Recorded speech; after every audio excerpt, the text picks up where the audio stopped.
Hello, everyone, and welcome back to the Brought to the Table podcast, a podcast where we invite a guest onto the show to bring their unique perspectives and ideas to the table. I'm your host, Luke Jones, and today I have a very special friend with me on this podcast. This person used to be one of my teachers, one of my mentors back when I was going through college, and I'm excited to have them on the podcast today. I would like all those listening to give your invisible claps to my wonderful friend, Travis Faas. Welcome, Travis. Thank you for joining me. Hey, good to be here. Good to be here. How are you doing today? Not bad. I didn't sleep too well, but I think my mood is more affected by the weird weather we're having here. 70 degrees is not typical November weather. No. So full disclosure, we are recording this podcast on the day after November 3rd, 2020. And also, since we're both in Indiana, the weather has been abnormally warm today and all this week. Mm-hmm. It's gonna stay Travis, warm I know for a you took while, some right? walks earlier today, didn't you? Or a bike ride? I was out at Fort Harrison, and I also took a bike ride down the Monon earlier. Don't you usually, like, when we actually could go to campus, didn't you just like ride your bike to work every day? Is that like something you did? No, I would do it every once in a while. It's an hour and 15 minutes one way for me to ride my bike, but Oh, it keeps me fit, so I would do it sometimes. but not when it gets cold and you're just like, nope, Yeah, we'll nope. see. I think I can do to about 50 or 60-ish as a high. But the past couple weeks I skipped because it's been cold and rainy and I didn't want to deal with it. Or I've had other things that I need to attend to those weeks. Now, and the thing is, now we're like the next few days, we're getting like these nice 70s weather, and I'm just like, why? Yeah. Why? I took a walk before the podcast, and because I've been bringing my little big bulky winter coat out, and I brought it out with me on the walk, and I literally had to take it off like a third in because I was just like, it's too warm. Need to Mhm. take it off. But so Travis is here today to talk about probably our very big first educational topic. As folks probably have read, I try to tout this podcast as an education, tech, and gaming show. Hmm. And this is kind of our first big dive into education. So, Travis, tell the audience what we're going to be talking about today. So, I guess I'm going to be drawing upon some of the previous classes I've taken. Those of you who have done any sort of look into education will be bored by this, but we're going to do like a broad level overview of some educational theory. I'm specifically going to talk about activity theory because I think it's sort of fun. And then we'll see where it goes from there. I've got some notes here at the very bottom of what is knowledge. I think that will be fun to tackle. And what does a grade mean as a fun sort of question Ooh, to close things I'm out with. excited for that. And as the people know, we tangents are a thing that Luke Jones does very often in podcast form as well as teaching form. So this all relates together. So more than likely, at some point, and this is just sidebar because I have to, because Travis and I are doing a podcast together. Jet Set Radio will be mentioned somewhere in this episode, whether it's now or later, who knows. It will be mentioned because we're both very big old school Sega fans, and it's what we always talked about when I was in Travis's classes. You excited about the new one, the Bomb Rush Cyberpunk or Yes, whatever it's called? I'm so excited. Every time It I see looks the video good. on Twitter, though, for some Mhm. reason they have the audio like super high. So like Mm, even when you have it on like moderately like toned down volume, and I'm just like scrolling through Twitter and I got my headphones in, it like mhm. blares into my ear holes. And I'm like, oh yeah, that's right. That's good music. But anyway, Travis, start us off with some educational theory. So I suppose a good place to start here, and what I have in my notes also is to talk about sort of the three ways we might look at how people learn, and specifically talking about maybe the ways that we're stuck in thinking about learning as well. So I'm going to go through sort of, I would call them, in HCI we have these things called the three ways of HCI. I see this as a very similar approach where we had sort of our early philosophy, and then we had this kind of cognitive revolution where we began to think about the mind as sort of a computer. And then we had this further revolution of but people happen to be situated in spaces, and that affects how we think. So we're going to be talking about behaviorist approaches to learning, cognitive approaches to learning, and then this last one that's a little bit more touchy-feely on what it's called. I'm going to call it a situated approach, but you also might call this like a socio-historical approach to learning as well. Would you like for me to go through sort of a brief definition of all three of these? I think that'd be great for our listeners. And a quick Perfect. side note, just before we get into it, for those of you who do not know what HCI is, because Travis and I are HCI, very right? ingrained in So this. my field, Yes. I'm currently working on a doctor of philosophy, and the field that I'm studying in is HCI, short for human computer interaction, which sounds really cool, and yet the amount of computer I do in it is rather low, and the amount of human I do in it is rather high. Which sort of relates to, if we come back to, I told you there's three ways of HCI. The second wave of HCI strongly focused on the fact that, well, the computer is just part of this socio-technical system, we'd call it. And we really need to understand the human to be able to build a computer that can work with the human. We're seeing this play out really interesting right now in the 2020 elections, in that we're noting like, hey, Facebook and Twitter are part of the socio-technical system that we've developed, and how do we build those things in a way that they actually act in an equitable manner? And I don't think we've quite solved that problem yet. It's Twitter's current solutions and Facebook's current solutions aren't doing the work yet. No, they're Anyway, not. so that's what HCI is: human-computer interaction. There we go. It sounds like robots. It's not robots most of the time. I wish it was. I think I should have gone to a different HCI program. But I've let's always kind go. of described HCI as like in the basic form as like a computer psychology, but you're definitely right where it's like because psychology is a lot of like focused on the human Mhm. brain and like how people think. But when you add the computer side to it, it's essentially just like, all right, how does it like, a computer program interact with like a human being? But it's Mhm. really more of like the reactions and the way that the human interacts with that program rather than the program itself.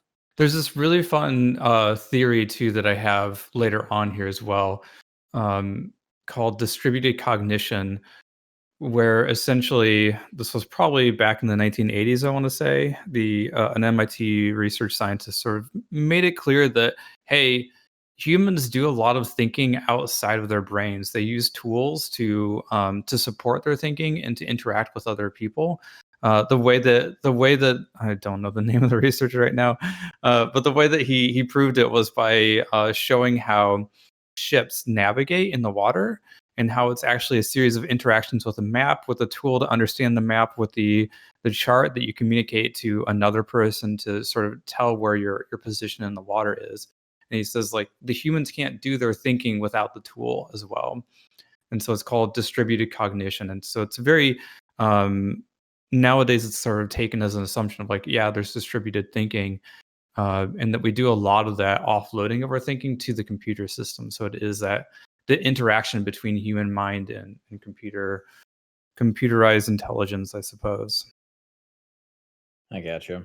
I'm very interested because so Travis is very into the program, and I actually starting my own doctoral program. It's different, instructional systems design, but we Hmm. are we are actually exploring kind of similar concepts, but in different ways. I would say probably mine is more focused directly on the human side. With technology is more of just like the avenue or the vehicle in terms of how that all operates rather than it being directly through like a computer. Hmm. But we're definitely gonna probably have some crossover when you're introducing some of these today, especially when it comes to behaviorism. Heck yeah. So behaviorism, which seems to be a word that you've heard before.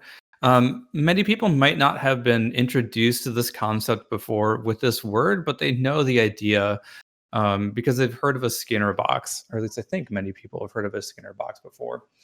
And this is where behaviorist is pulled from. Of we have this, we're essentially just these things that can be programmed to respond to a stimuli. In the case of Skinner, he starved a bunch of pigeons and then forced them to press buttons, and rewarded them on different reward schedules to get them to do things that he wanted.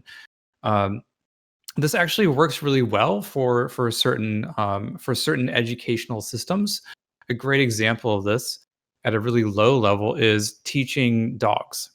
You tell a dog to do something, you reward it when it does an action that's very similar to what you wanted to do or the precise action that you want to do.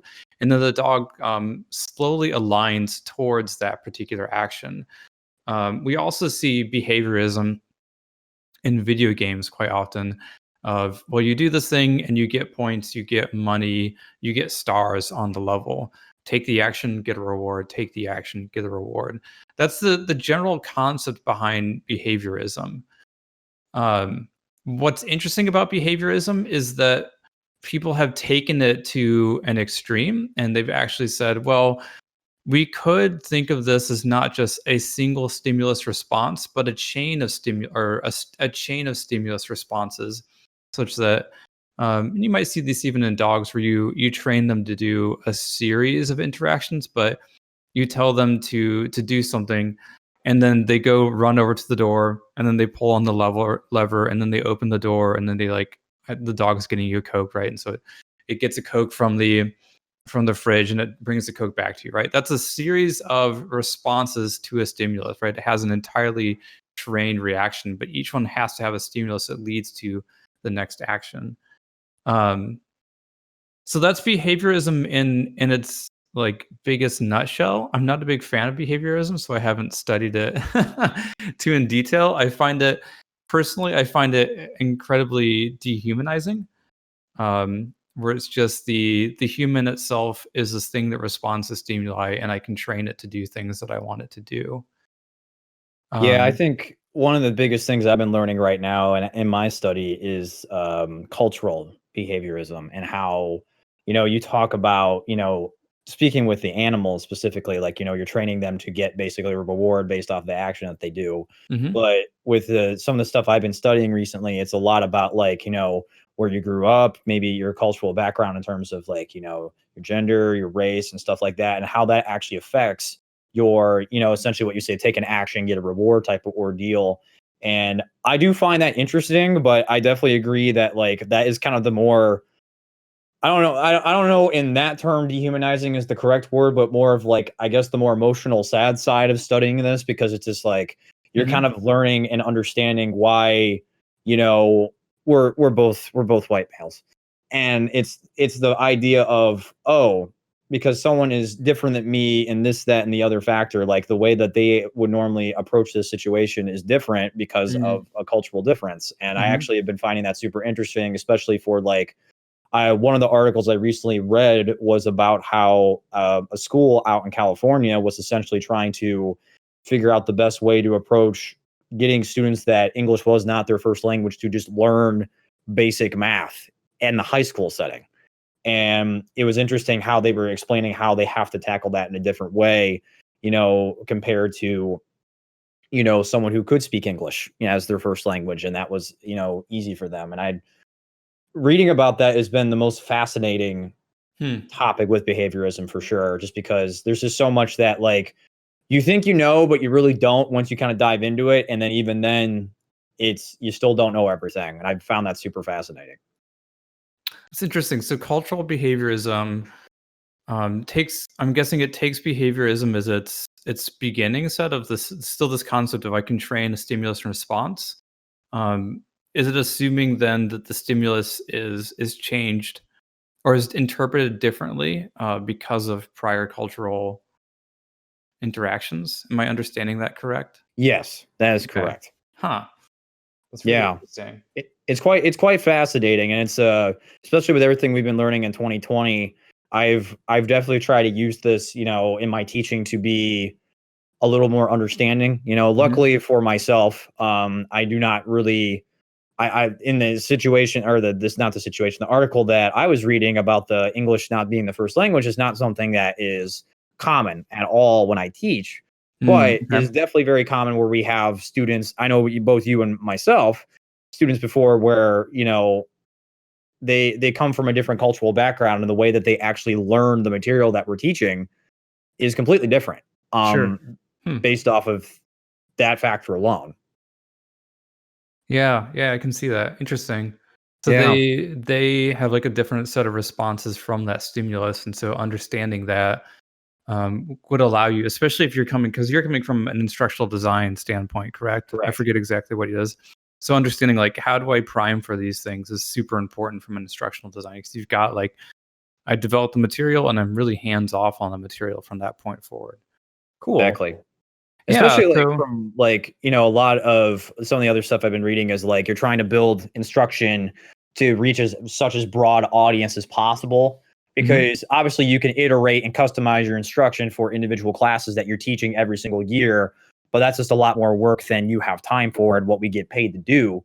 So it's like trying to find that balance for your common broad audience that you're coming in. And especially for where we work is a very, diverse population of students that come in, from folks that come from different cultural backgrounds. We have students that are adult students that, they're coming in their later 20s, maybe early 30s, 40s. So it's a very different way to approach how you go about teaching. And I've definitely firsthand experienced the adult portion, especially as someone who's very young teaching, trying to make sure that you teach it so the adults understand your idiocy when you're talking about memes in class. But I'm beginning to become the adult now, so I think my relevancy, I got about maybe 2 or 3 more years before like none of that stuff makes sense to me. We'll see. But I want you to understand the cat memes, Travis. I need you to understand the cat memes. I did play Among Us with one of my classes a couple of weeks ago, so I understand Among Us, kind of, sort of. I've been playing Among Us with some friends, and it's still like, this is not the game I normally would do, but it's just been fun to play with my friends and kind of understand it. So because students ask me to play it all the time, and I'm just like, no. Because that game makes me say things I don't like saying. But yeah, behaviorism is cool. I think what the difference between like where you're coming from, where I'm coming from, is the fact that like it's definitely the most morally taxing when you're actually studying it and learning about it. Because I mean, obviously from the example that you gave, it's a little different, but from what I was reading, it's just like, especially with 2020 and everything, just like making sure that you are being culturally understanding when you're teaching and delivering that content is like super important. And even then it's like, you're never going to get it right. You never are, which sucks, but it happens. So that's behaviorist. We still see some behaviorist approaches to things, giving students candy rewards and gold stars. Grades in some ways are behaviorist as well. You get this reward for performance. I'm not the biggest fan of it, but I can see it being useful, especially in terms of like feedback and reward scheduling. Really important if you're designing a long-term system. I'm really bad at reward feedback. I really should be, but I don't schedule my stuff all that well because I get distracted and forget to grade for 3 weeks at a time sometimes. But there was, I'd say, 1950s, 1960s, we invented this thing called the computer. And psychologists, they took a look at the human brain and they're like, you know what? I think the human brain is just a computer. And they began to study it like a computer and represent it like a computer. And so we got this whole field of cognitive psychology, which was a fancy way of saying, how can we figure out how the brain works if we represent it as if it were all like the different systems inside of a computer? So they figured out some really cool things about the brain that I love, right? So we actually know that we have a part of the brain that's just for understanding auditory systems, sounds. And then we have another part of the brain that just does visuals. And those two can interact at the same time. And that we have a certain amount of memory, both sort of immediate short-term and long-term memory. And they figured out like how long you can keep something inside of your immediate memory. It's like a couple of milliseconds. It's not a long time if you open your eyes and close it before those images are like really sort of gone out of your short-term memory, or your working memory would call it. So they figured all this stuff out, and then they began to figure out something beyond there. They're like, cool, we've done all these things. We've put people in dark rooms and turned lights on and off and shot lasers in their eyes and told them remember numbers and figure out how many numbers and phone number should be. And they began to build upon that to structure like, well, how is memory actually stored inside the brain? And they came up with this three structure system of the working memory, the short-term memory, and the long-term memory. This is where everybody loves this concept. There's a point at which you're doing your maximum amount of processing, and that's your cognitive load, right? So if I'm doing something that's really boring, it's not taking a lot of my thinking time, I'd have a low cognitive load. But if you tell me to, for instance, right now, sit down, for other people, this wouldn't be this way because they've rehearsed it, but sit down and play the guitar and sing at the same time, that's going to be all of my cognitive load. Like my entire brain is going to be taken up with fretting, strumming, and trying to sing in tune at the same time. So I would be at my maximum cognitive load. Beyond that, I can't think of anything else. I can't load those things into my mind or think about them because I've used up, they would call this your processing, like your sort of processing amount. We see this in computers, of course, too. We have this thing called RAM, which is the sort of short-term memory that our computer can work with. And if we overload the RAM, it can't work really well anymore because it has to stop like thinking about things, being able to work with it really quickly. So that was a cognitive approach to things. They had begun to think about, like, how does this brain structure? And then they took that long-term memory and began to develop it down into these three really interesting, I'm going to say three just because I like three. Three is always good, approachable. But these three really interesting structures inside the brain. One would be the fact that knowledge, they begin to say like, hey, wait a second, knowledge exists in the brain. And not only does it exist in the brain, it exists in an interconnected web of ideas. So like the color blue, the concept of blue gets connected to the concept of sky. And so these two become connected. And not only do those become connected like that, but when I'm learning concepts, I pick up new concepts on top of that. So I'm like, hey, cool. I learned about sky, I learned about blue, and now I learned about clouds. And clouds are they're inextricably linked to those other two.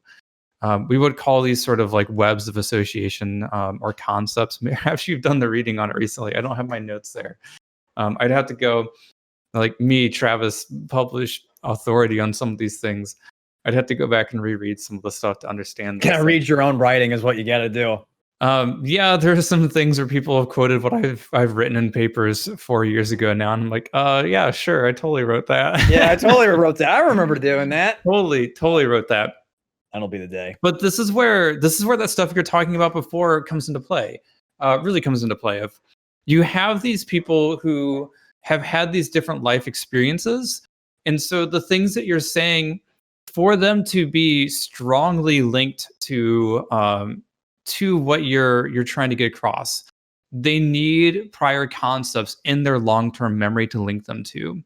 So if you're talking about, for instance, I'm struggling with arrays right now. I have a student that doesn't understand programming arrays, which are these things sort of in a line, right? If you go to a bookstore, you can see an array of books. And I think I've done a poor job for this particular student, giving him a concept to link it to remember sort of, oh, an array is like this list of things that goes forward. So that's sort of the cognitive approach from there. Was the brain operates like a computer. It stores these concepts in long-term memory and it associates concepts together. So if it knows prior concepts, then it can learn new concepts based off of this. I think since this is maybe a little bit of a games podcast also, you see this in video games quite often where people do this kind of work. They're like, okay, I'm going to introduce this concept of the enemy, right? The Goomba, and the Goomba walks back and forth. And then you encounter this new thing later on inside of Super Mario Brothers, and it walks back and forth. And you're like, well, I ran into the Goomba and that was bad. So I already have that concept in my head of thing that walks back and forth is a bad thing that I don't want to touch. So I'm going to mentally sort of attach this new thing, this turtle, to the thing that walks back and forth, and I'm going to assume it's also bad. So that's where this learning comes into play, is that we wind up making these large webs of association, either intentionally designed by the game designers or unintentionally designed by the game designers, depending on which way you want to go with it. I would, I definitely agree with that, and I think especially as video games have definitely evolved since the original Super Mario Brothers, I think, that's a great example of like, oh, we already know that this enemy is moving, so if this other thing that's not this Goomba is moving, that's bad. Yep. Um, and then I think as games have evolved, like especially with the storytelling stuff, if we go like even back to the cultural behaviorism a little bit, I always kind of talk about how the last probably 4 years of PlayStation characters that have been introduced to the world of like Aloy from Horizon and Ellie from The Last of Us and the new iteration of Kratos from God of War and all the characters from Detroit. All these characters like represent something that isn't just like basic white dude with a gun. Like My these characters goodness. have different things about them, whether it's like, Aloy being this very strong, female protagonist, Kratos being a dad, like those are things that folks can now actually link back to and then actually relate on a level that they understand and actually can dive into the game even more. I always remember reading articles when God of War 2018 came out about how many like fathers that were playing the games with their kids because like it was like their first game that they played, but they linked with the father figure of Mm. Kratos so much that Mhm. actually allowed them to get more involved with the game than they never would have before. And I think that's like super powerful that within storytelling itself, you can actually create that cognitive recognition that allows people to link it all together. And I think that's super important. That's the really cool thing that you can do with these is I know I've seen some reaction videos of the new Spider-Man, the PS4, Yeah, PS5 I Miles know exactly Morales. what you're getting at. And it's people from his background, Puerto Rican, It's actually. a it's a mix between African American and Hispanic, I believe. Hispanic, okay. And so you see him come out into a festival that like they recognize, and clearly I don't recognize for two reasons. First off, not of that background. Secondly, I've been in New York City precisely once. But emerging into that festival, and you can see the reaction sort of light up where they don't just see a video game, but they see their space.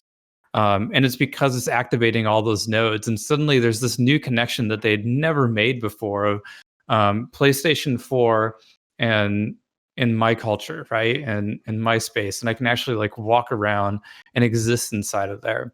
So it's really cool to see sort of that thing happen, and like suddenly all um, these attachments of meaning inside their brains light up and really connect.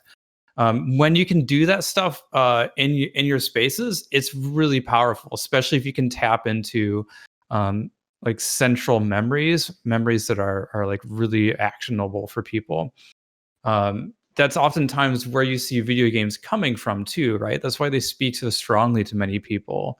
For instance, Legend of Zelda is inspired off of like these central memories of going out into the forest and exploring. And so when people play that game, they sort of reactivate some of those same thoughts in their head, or begin to maybe get those concepts transferred into them that they wouldn't have gotten before. I don't know if I designed a Legend of Zelda game based off of my times in the forest, it would look very different, of course. Um, That's funny. I think that like there's more to the cognitivist revolution in terms of learning, but I think that they're more interesting to me. Like we also move beyond that in terms of um, well, one that's really interesting. So there's another piece of the puzzle is that in addition to all these concepts that are linked inside our head, the cognitivists also realize that very much like a behaviorist, you can train certain interactions, and if you train them enough, they stop taking up mental space inside of the person's mind. Like you don't have to think about it anymore. For instance, when I was like, first playing guitar, fingering like fretting a D chord took time and effort. So I need to be like, okay, pick fingers up, move them over here, place them down here. But I've fretted a D chord so often now that like I can just do that particular D chord. I don't need to think about it anymore. We see this in video games all the time as well. I know you're a big fan of fighter games, and that's like the point of fighting games is you train that, you call it muscle memory, right? But you Yep. train you train those combos so you don't think about the combos. You're actually operating at a higher level, correct? Yes, and what's interesting about that too, I was actually reading about this recently, is the fact that like everything that you're talking about, like if the person can do it, they already know how to do it. It's just a matter of trying like piecing that puzzle together. Like when you're talking about the D chord, it's just like, you already know somewhere in your soul that you could play that D chord. It's just a matter of actually discovering the ability to do that. It's Mm-hmm. the same thing exactly with fighting games where I remember actually recently I was screwing around with Dragon Ball Fighters, and one of my things I love to do in that game is just to sit in the training room and try to figure out the combo that's going to kill a character in one combo Mm. at full health. Mm-hmm. And like the thing is, like you did not realize that you can do it, but once you figure it out and like chain it all together, it just becomes like second nature to you, and it's like Mm-hmm. super satisfying to like put together. But it takes practice and like actually like unlocking the puzzle as you're going about, and it does take a lot of muscle memory, don't get me wrong. And like piano for me, I think hits the most where like first time you learned a song, you're obviously struggling along, but now I'm at the point where I can listen to something I played 10 years ago and I Mm-hmm. can instantly just pick it back up on the piano and just start jamming out. I Mm-hmm. love it. Oh, man. I wish I'd stuck with the clarinet, right? I don't know if I much like the sound of the clarinet. I've only No, really everyone wants been no one wants to be Squidward, Travis. No one wants to be Squidward. there Nobody is does. there is a bass clarinet that sounds almost okay. Um, what do I want to pick up? I want to pick up the bass, like the I've contrabass, actually want those to pick really up big bass guitar ones. recently, actually. I've been wanting to get Uh, myself one. oh man, it's on my list. I might buy one at some point. Unfortunately, now that I have two guitars, it's begun, and I subscribe to this guitar subreddit that's just pictures of beautiful guitars. Um, and there's a lot of guitars I want to get now I that I I'm not going to get, but Yeah, I actually just recently got back into Rock Band. I got Rock Band mhm. 4 and I've been jamming on it. And funny enough, that's what actually encouraged me to want to learn bass Huh. because I was playing like lead guitar, like, the main, rhythm Mhm. guitar. And then I started picking up bass, and the Oh, bass bass is so much actually came better. more naturally to me to like figure out everything and start playing on expert a lot faster. Mhm. And I was just like, without even reading the what's going on the screen, I was able to be like just pick it up, and I'm like, oh my god! And I already Mhm. know how to play guitar and piano, so it's not like Yeah. it wouldn't be that much difficult to get into it. But I'm like, I get myself a bass guitar, Yeah, go so for it. something on my list to do probably the next 2 months.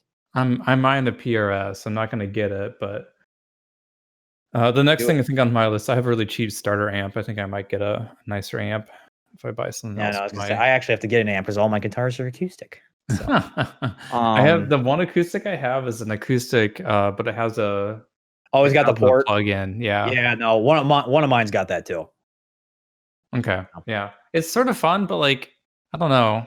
There's not much to do with it, like, it just makes it Yeah, louder. exactly. It kind of takes the whole point out of the acoustic guitar. Mhm. It But really with an does. electric, like, you've got, like, 1,000 little knobs that you're playing with. No, the Exactly. one thing with the amp is, like, you can crank up the gain and make that thing sound, like, really grungy, which Oh, is fun. yeah. Oh, yeah. No, that's the stuff I enjoy. It is fun. I don't do that all much. I've got actually a tab up here. I'm trying to decide if I wanna buy this game or not. Harmonix is coming out with a new game in 3 days? They Fuser? are? Yeah, you play as a DJ. It looks so fun. Oh, okay. Is this Well, Harmonix? Yeah, it's Harmonix. is it harmonics? Yeah, I Yeah, was he gonna say plays because I was reading into like a them because techno like I was DJ. doing this whole thing on like music because I'm Mhm. actually working on a slightly musical card game, Oh, and cool. they I was reading into their a little bit of their history and what they do and stuff because they Mhm. actually had that whole drop mix game where you Oh, like yeah, play the yeah. card down and all that stuff, and it was like supposed to make this like weird mix based off the It cards. looks Uh, fun. yeah, it looked very gimmicky, but it was like a really cool toy, which is what I Mhm. was subscribed to it as. And would I ever play it? Probably no, but I love how an audio engineer those crazy people are. I Oh, love man. it. Mhm. Um, always wanted to do that. Drop Mix, originally $99 down to Yeah, I remember 31.88. looking on Amazon a few weeks ago. I was like, "Oh my, that's a Yeah, price drop." approachable, yeah. I think that Fuser I feel like Fuser is like they're like Drop Mix was really cool, but we need something that doesn't require you to buy a big board of things. Yeah, exactly. I Yeah, think that's what Fuser is. I'm not certain though, because I thought they were I'll the same I'll look into it later because I'm actually quite interested now because I've no joke probably put in like $60 more on Rock Band just to buy game. downloadable Ooh, songs. that's fun. So I I've been bought, jamming. what is that game? Star Wars Squadrons. I'm probably gonna play this a little bit after this Oh, recording. nice. I just wanna fly an X-wing and shoot something, like, that's been my dream since I was a kid, and well, I got the chance every once in a while at, what is that place called? Dave& and Buster's. They had a really Yeah, good. yeah, because they got like those X-Wing games or whatever, the Those things arcade are so ones. fun. Yes. I have Crash Bandicoot 4 has been taking up my time. So I've been Nice. slowly rocking on the platinum on that one. I'm getting closer. Oh, So so slowly but surely I will get achievement-oriented. there. That will probably be my hardest platinum I've ever gotten. No Really? kidding. That Hmm, one's a tough one. interesting. Um, yeah, it's just more skill based than anything, Okay. honestly. So, but Crash Bandicoot, who knew? yeah, I know. Whoa. Anyway, tangents. But great. So do you wanna move on? Yeah, let's go. Yeah, let's I'm keep trying moving. to Moving along, Travis. Moving along. so there's sort of a segue to get towards the concepts of this last movement in education called distributed cognition. I've mentioned it a little bit already, um, but I think that there's a really good way to describe it in a video game term as well. So to recap on distributed cognition, in the 1980s, so maybe 20, 30 years after the time we started investigating the brain as a computer, MIT scientists said, "Hey, wait a second. We actually do a lot of our thinking externally, right? We do long math on, we do long form math. We have slide rulers to do math. We I don't know what else we do, but we have all these like tools and processes that offload the stuff that's hard for us to remember, right? We only have so much short-term memory. We offload that into a way that we can use other systems, our visual system, a long-term memory, our auditory systems. And the scientists showed how this essentially turns the captain's quarters, the navigation area of a ship, into sort of a distributed brain, a large brain that's interacting with one another to accomplish making the ship go forward. So moving on from there, we as educators, we began to see like, oh, well, actually, it turns out that like students actually do rely sometimes upon things that are on their brains to solve problems, whether this be a calculator or whether this be their friend right before right before homework is due. Hey man, can I copy Exactly. your math homework? But it turns out that like a lot of the thinking that happens inside the brain is affected by and we rely upon this to happen, or we rely upon things external to the mind to help us do that thinking. Great example of this, really good example of this. In a study of expert Tetris players, they found that the expert Tetris players sort of offloaded a little bit of their thinking about where to move the pieces of their Tetris pieces. They did it through motions of their hand instead of in their short term thinking memory because it was faster to do it in their hands. So when they're making decisions about where to go, they would just sort of like move the piece back and forth and do a couple rotations that weren't getting it into the right space, but helping them think about spatial orientations that could work. And they did that in that way so that they could look at it and see it and respond to it, which was faster than trying to do those rotations mentally. That's an example of distributed cognition of they've offloaded some of the thinking to something else that can do it better than them, and then they use that input in a way that helps them make their choices. So we do this, of course, all the time in video games, and we probably actually do. There's probably a lot of games that are sort of built around distributed cognition as one piece of the puzzle. I would say many of our new team-based shooters like Overwatch and what is that one that I really need to try? I can't remember right now. I'll just say Overwatch. Overwatch, where you talk with other people, there's some distributed cognition happening there, where you're doing some thinking by letting the other people do some of the thinking for you, or you're doing some thinking by sort of moving and positioning, and then letting that feedback let you know what you need to do. So that one is it's not a movement in education precisely, but what it is I'm situating or I think of it sometimes as this realization like, hey, wait a second, things are a little bit bigger than just the individual mind, and we need to start thinking about that.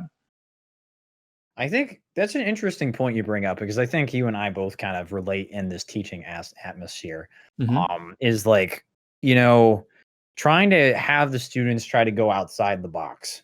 Hmm. And actually, like, because I know when I was a student of yours, you definitely made us do this, and I had to learn to do it actually because of you. So thank you for that. But like, no, no kidding, Travis. I mean, I remember when I took your intro to JavaScript class, I Hmm. actually had to learn how to look stuff up on my own to figure things out, and like that is. I think that's a super important concept for like what we do as programmers is because like you're never going to be able to find all the answers and like what do you think makes that so difficult of a concept for people to understand? Because especially for what we do, it's just such a part of programming where you're not going to know all the answers. And like, obviously, yeah, there's things that you should understand where it's like, you describe to me what a for loop is and what a Hmm. conditional statement is and like what a Boolean value is supposed to be. Hmm. But like actually applying those and putting those pieces together is a whole different concept in itself. Um, like what do you think makes it so difficult for folks to kind of grasp on that fact of like self-discovery because it is kind of what you're talking about where it's this offloaded knowledge that you don't like. I don't remember the things that I did to put together this website I put together a year ago, Hmm. but I can easily go look it up and then figure it out and put the pieces back together. It's just like what you Sure. said with the calculator, but it's Yeah. like the step to doing that, what it makes that so difficult. There's a couple things that play into that, some of which we've talked about already. Prior experience is a big one. So Yes, for sure.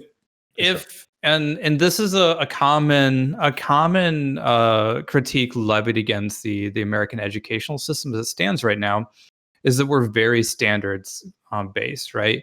And our teachers oftentimes are nowadays teaching towards the test, which means that for how many years of our lives? 14 years of our lives. That's not an insignificant number of years of our lives. We are taught that knowledge and learning is about mastering the form that the professor, the teacher gives to us, right? And then sort of regurgitating that form. And so it's like whatever you told me to do, I just need to do that again. And that means that I've mastered the material. Um, so that's sort of the problem is that we're drawing on this form and then we get to college where that's not always the form, not in my classes at the very least, right? And not in many of our classes. The form is Definitely not different. mine. Yeah, like the form is very different where it's not like here's the thing, you just need to do the thing again and you're golden. Instead it's here's a couple of concepts, here's a challenge, and I expect you to go out there and really sort of chew on it for a while and see where you get. If students haven't had that prior experience, they haven't developed a series of problem solving methods to really chew on those things, and they also might not have, depending on their cultural background as you've mentioned, they might not be able to understand some of the things that they're reading well enough to relate them to the things that they know. So those are two areas where they can go wrong, at least from this theoretical standpoint. Is their prior knowledge helping them make sense of these things, and do they have enough prior experiences to really know how to go out there and do more than just regurgitate? I see that very very often from my students. It's one of the hardest things to untrain in my intro level students, the ones who struggle, is that they see the class as this kung fu class, right? Where like I go up and I do the forms and they just have to master the forms perfectly and they pass. Um, but I don't want them to master the forms. I want them to use the forms in actual combat, where Exactly. things are a little bit different, right? Like things change on the fly, and maybe your mastery of the form isn't as important as your understanding of what that particular form was supposed to do in that point. So that's where you can run into issues. Is that um, they're coming with the wrong expectations, or they're coming in with they don't have the capability yet to really understand. I think from your standpoint, probably some of the stuff you've been doing with your instructional design is like that, right? Like I know my instructional design class is like you make this knowledge chart and you're like, for them to understand loops, they have to understand integers. For them to understand integers, they need to understand X, right? And Right. you build this thing off of it. And so if there's a break in that chain, it can cause problems, especially if you're working on higher order knowledge. So what Yeah, that which will Yeah. Yeah, it's like that's where I think it's so fascinating to me because, like, specifically with programming, you're absolutely right. Like, in a concept of a loop, and for those who don't know what a loop is in programming, it's essentially just a way to execute a line of code multiple times. And with with what you're saying there, it's like, all right, if they couldn't comprehend what I taught them last week, and the walking into this week is still going to be lost upon Mm-hmm. them. And it's difficult because, obviously, to make sure you cover all the material in the class, you can't have every class be let's go look at everything that we did last week and before we go jump into the new week. Because let me tell you, some of those students, they don't know anything about what I taught them last week because they slept since then, or they just didn't care, or Sure. what have you. And it's difficult because you want to be able to teach them the cool stuff. That's what I always tell Man, my, yeah. my students, and like everyone is like, the object of my class is that the final project should be something fun because you're Mm-hmm. starting to see the practical aspect of whatever you're learning rather than doing these like small little exercises that are literally what you're saying is like you're learning the kung fu fighting form and hands and feet are fast as lightning. I have to sing the song somehow, but in all seriousness, though, like they have to be able to take that to get to the cool stuff, but if they can't understand the form, how are they supposed to do that? And especially Mm-hmm. when it's something as simple as just execute this line to make it, increase the number by every time it runs or something like that. Yeah. It's like, and now granted, that's simple to us because you and I have been doing this for a long time at this point. But And even then, to someone that's new, I mean, you want them to oh, be able to dude. use that because those are the concepts that you use to like render tweets onto Twitter. And how Mm-hmm. many tweets do you render on Twitter or Facebook or what have you? And that's the fun stuff to me. I know it's funny because Travis is very much more games oriented than I am. I actually like the program, the basic, you know, Oh, e-commerce website application, actually more than that. But it's so it's the boring, concepts man. still are all in the same boat, but it's just like it's so difficult to get them to get that concept Mm-hmm. sometimes. I don't know. Yeah. There's an entire, especially for computer science, there's entire publications and conference venues based around how do we teach people how to program? Yeah, it's not, like, not an easy concept, surprisingly, even though it seems like it should be. no, it's just a language. Oh, that's all it is. You're just learning a language that you're just trying to regurgitate. You're just not regurgitating it with actual vocal words. It's just something to write into a program to say, hey, Yeah. the language I'm trying to speak to you today is what's new on Twitter. Fun. So a really fun thing that this is reminding me of in terms of language and in reference to prior knowledge is that programming languages do actually use some nomenclature or signs that students learned in prior classes as something different, and so they try to use it using their prior connections. Actually, a really good example for me. I don't really understand most mathematical equations, but if you turn that equation into a function or a programming language, I'll understand what it's doing. But I don't understand like the sigmas and the equals and the powers. Like I can't visualize that. Right. But what you see with beginner students, a really big one is the equal sign, because the equal sign means something very specific in math, and that's the thing on the left is always equal to the thing on the right. But when we're programming, the equal sign means take the value on the right and put it into the thing that's on the left, right? Write it down there. And students have a lot of trouble understanding that because they assume that they are instantaneously equal and always have been equal and always will Right. be equal because that's how they were taught what an equal sign meant. So that's a really interesting that was a takeaway that like I should have seen coming, but I didn't understand until I read the paper and I was like, wow, yeah, that would be a big misconception coming in from your algebra class of like, well, these crazy programmers use the equal sign, but it means nothing what it does normally. In Yeah. fact, the thing that I That's really want for the interesting equal to think sign is about. Mhm. I never thought about that. That's a fun one.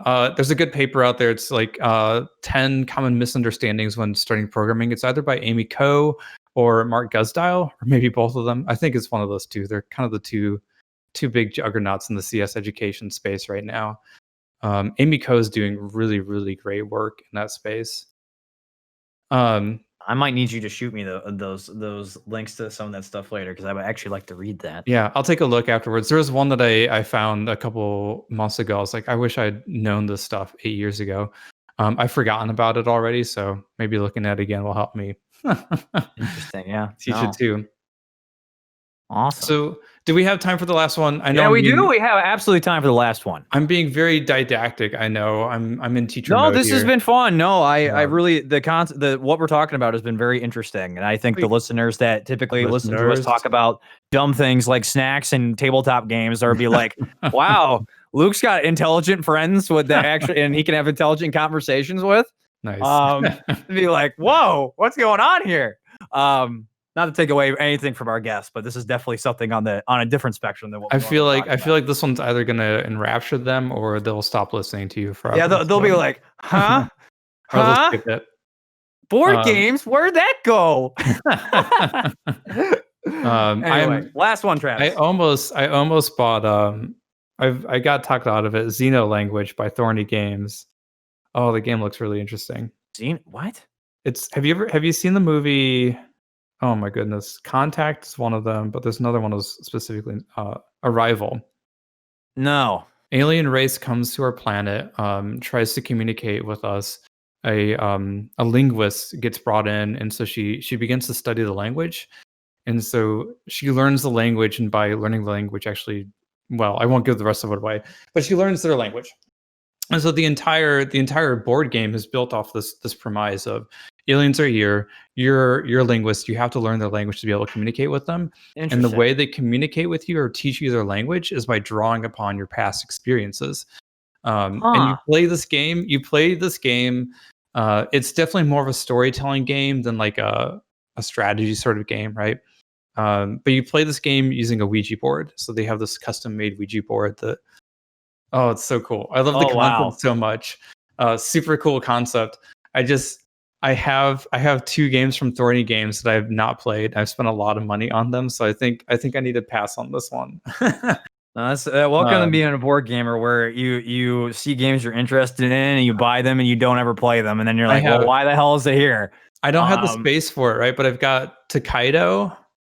Tokaido's great. I know. I've heard great things about it, but like I don't have anything to play with, so it's just sitting there on my shelf. No, what's interesting about Tokaido is I think you can play it by yourself. Can you? Okay. Yeah, you can. I believe there's a solo mode, and if you really want to, you can. There's an awesome iOS app. Okay, I don't have. You can play it that way too. It's really cheap. I think it's like $1. Nice. Yeah. Tokaido's great. It's a very relaxing game. For sure. I very much like Tokaido. I also played a game.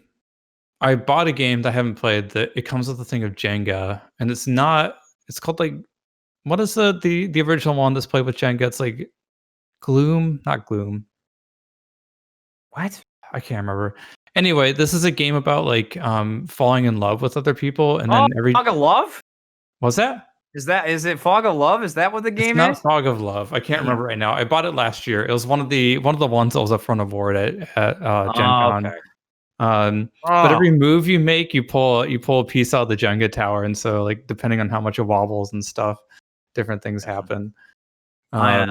That's a game you should look into, Travis, is Fog of Love. I think you'd be very interested. It's essentially you're trying to simulate a relationship with somebody, and there is like the game is essentially like a card game RPG that you're playing with like either like a friend or a significant other. Oh yeah. And like there is technically a win condition, but part of the psychology of the game is like the way you win is by achieving like your happiness. And it's like, are both players going to achieve their happiness? Is one person going to achieve it compared to somebody else? Are they willing to do that there's a lot of cool psychology that goes into that game. Yeah. It's pretty impressive. That's cool.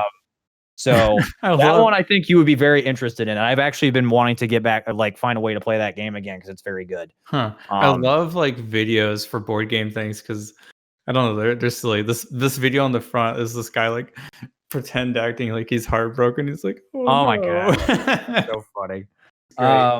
Yeah, there you go. Board game content creators. That's what we do. That's your thing. So let's get to the last thing because I love it. And I at least want to do a quick rundown of this learning theory. Do it.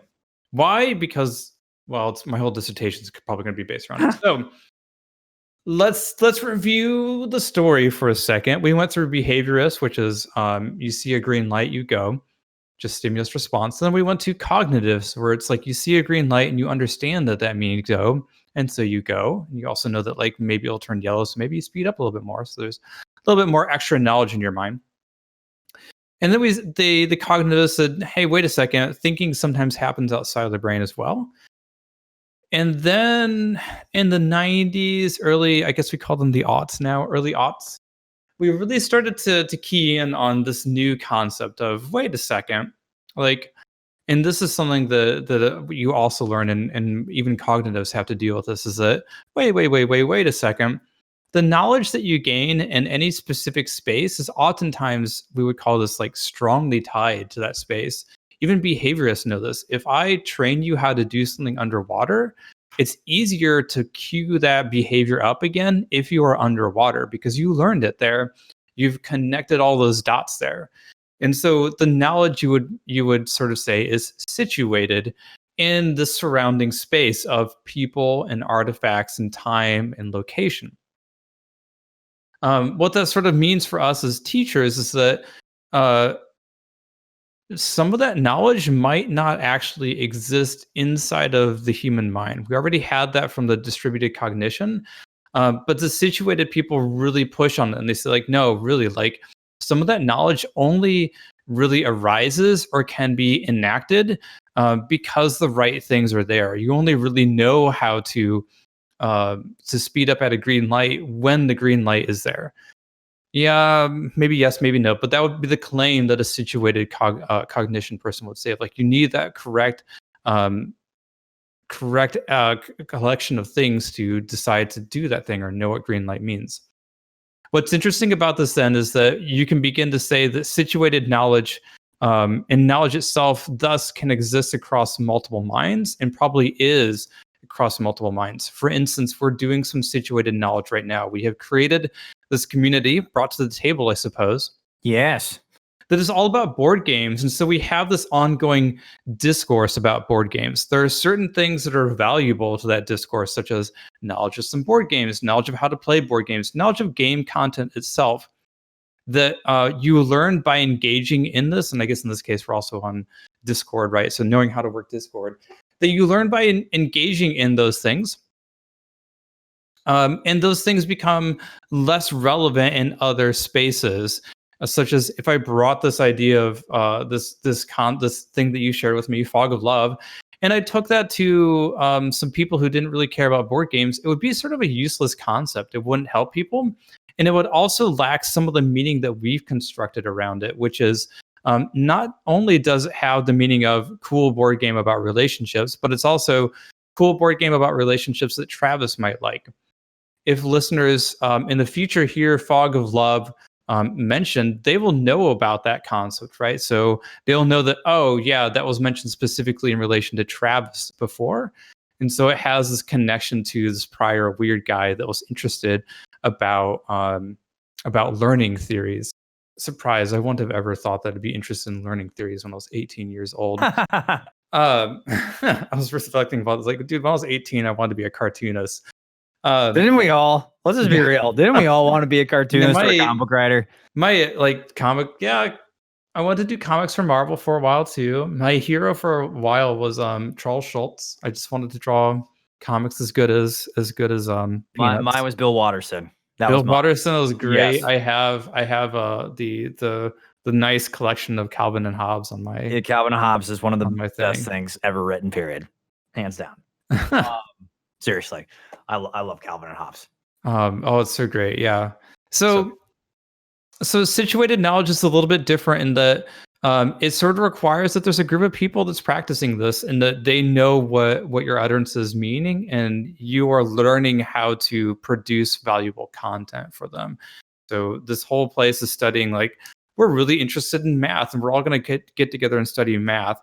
And thus you begin to learn the things that group cares about, what they talk about and what they know, and how you can either access that knowledge, such as, I guess a really good example that I was using before was math class, right? So we're in math class. What is the point of math class? The point of math class is to get A's. How do I get A's? Well, I can either learn how to do the math, or I can learn the people who know how to do the math and ask them how to do it.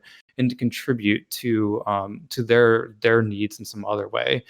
That would be a situated knowledge of that person actually is showing really good situated knowledge. They just don't have really good cognitive knowledge. They don't know how to do the work, but they do know how to contribute to the work of math class, which is pretending like you're a good math student and turning in work that appears correct at the very least.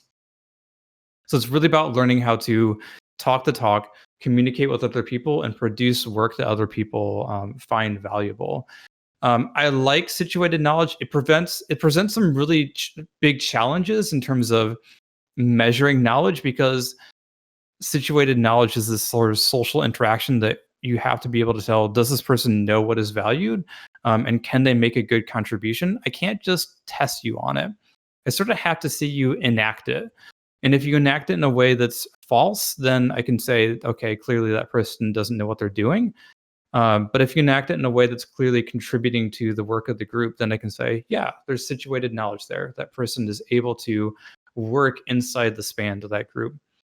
So Wow, what's I did a interesting really about bad this is job like with situated knowledge. you That's really hard to describe. yeah, I was gonna say like so it's like a chain reaction effect.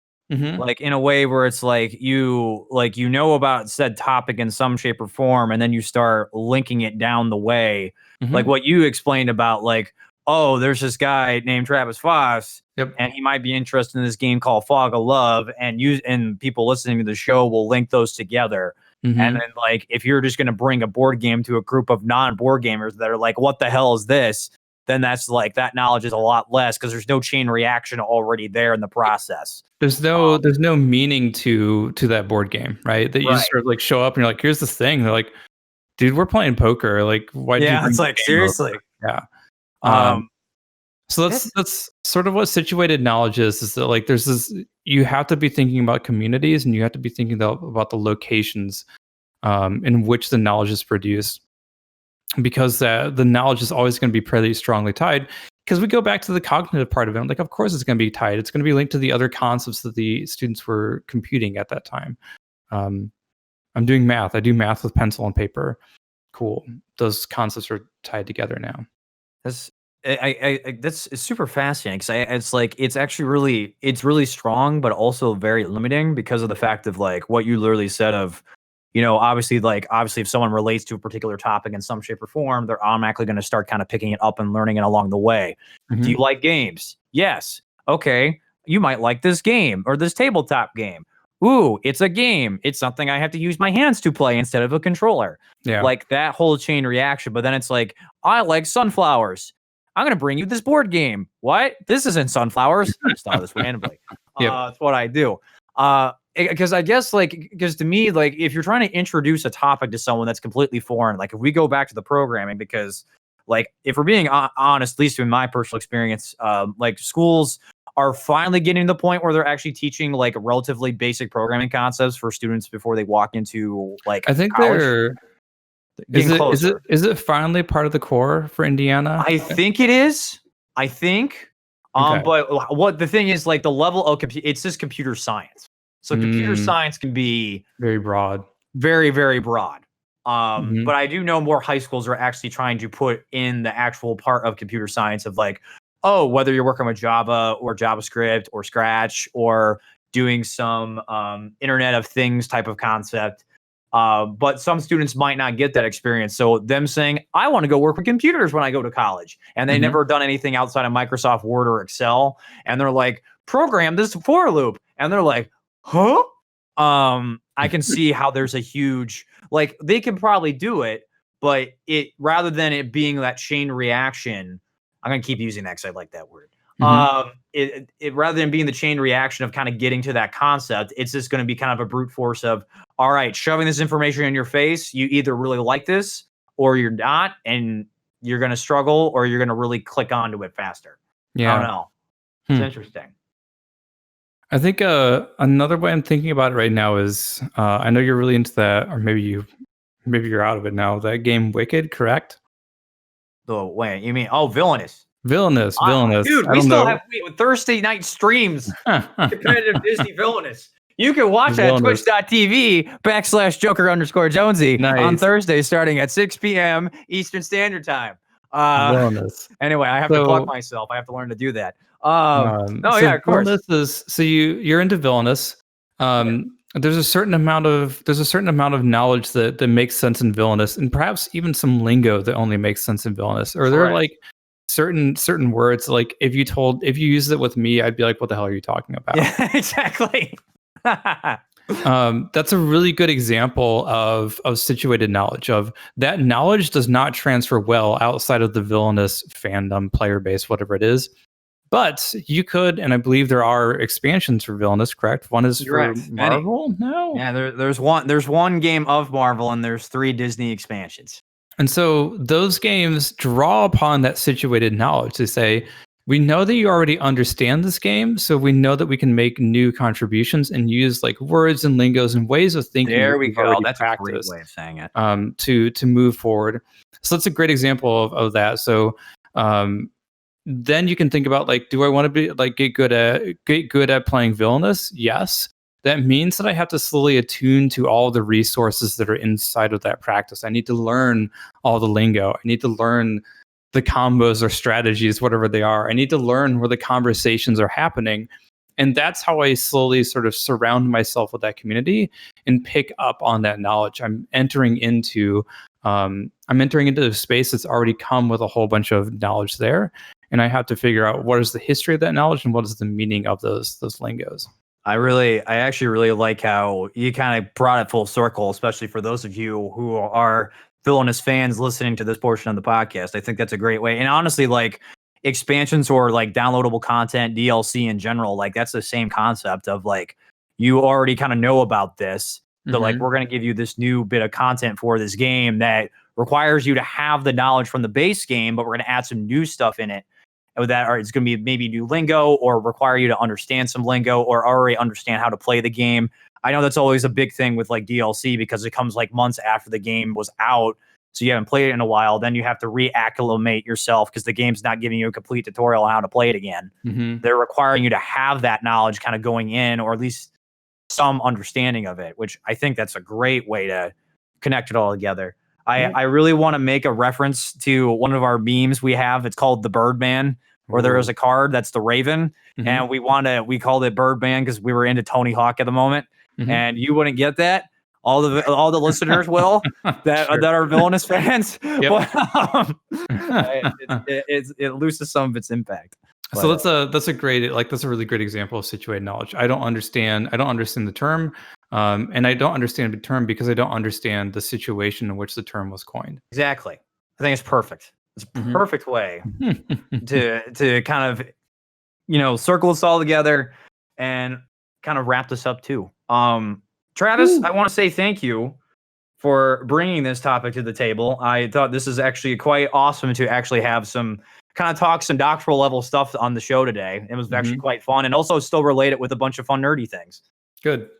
Yes, I appreciate Hopefully they didn't get too bored. I was engaged the whole time. It was quite great. I don't want to lose your viewers, man. You're trying to get up the I'm trying to get them so sitting here and talk about education. But before we go, Travis, is there anything that you would like to plug before we let you go? I may as well plug 2 things almost, but I'm going to do the Indies version.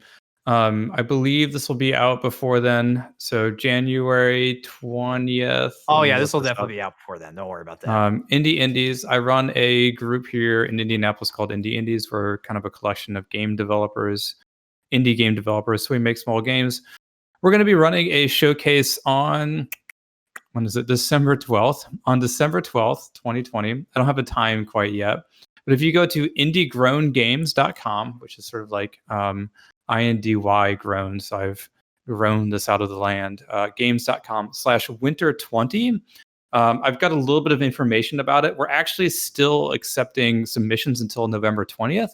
So if you happen to catch that before then and you want us to consider to include your game on our showcase, go ahead and drop us a line and we'll consider putting it on there.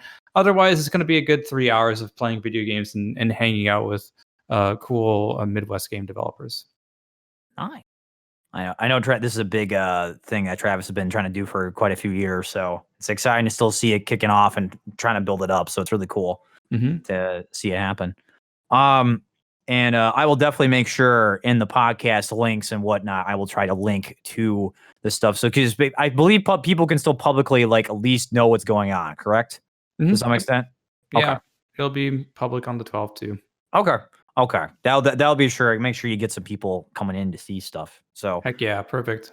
there you go. I'll make sure we at least do that because I don't know. By the time this posts, I don't know if people are gonna have 4 days to put together a game. Probably not, but they got one sitting around. They probably got one. They're like, hey, this is the place I can go do it. But thank you again, Travis. I really appreciate you jumping on the show. Yeah, it's a pleasure. It's been a pleasure. And until then, everybody, until the next time, I will see you folks on the next podcast where we bring some more unique ideas and perspectives to the table. We'll see you then. See ya.